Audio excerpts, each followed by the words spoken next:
Tinuligsa ng Malacanang Armed Forces of the Philippines, Philippine Coast Guard at ilang organisasyon ang pagtutol na komento ni Davao City 1st District Representative Paulo Duterte laban kay AFP Chief Romeo Bronner Jr. at sa deployment ng US Typhoon missile sa bansa. Ito ay kasunod ng pag-deploy ng US ng Typhoon weapons system kamakailan. Ayon kay PCG spokesperson for the West Philippine CJ Tariela, layo ng Vital Defense Partnership na ito na proteksyonan ang soberanya ng bansa. Kaya naman sa isang post, inakusahan niya si Congressman Duterte ng misleading narratives na nagdudulot anya ng paranoia. Inakusahan din ni Tariela si Duterte ng pagtatanggol sa China na sinabing ang pahayag ng mambabatas ay katulad ng mga taong minamaliit ang pananalakay ng China sa mga tropa at mangingisda ng bansa.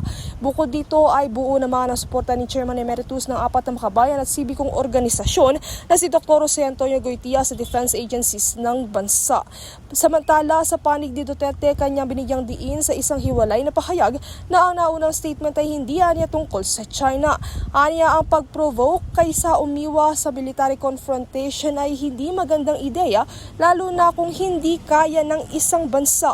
Samantala, hindi naman pinalampas ni Palace Press Officer Undersecretary Claire Castro nitong Lunes ang statement na ito ni Duterte at tinawag siya at ang iba pang mga Duterte na pro-China.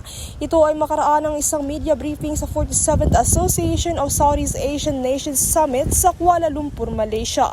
Sinang-ayunan naman ito ni Goytia na sinabing ang ganitong mga akusasyon ay nakakasira sa pagkakaisa ng bayan, higit lalo sa oras dapat na magkaisa para ipagtanggol ang dangal at teritoryo.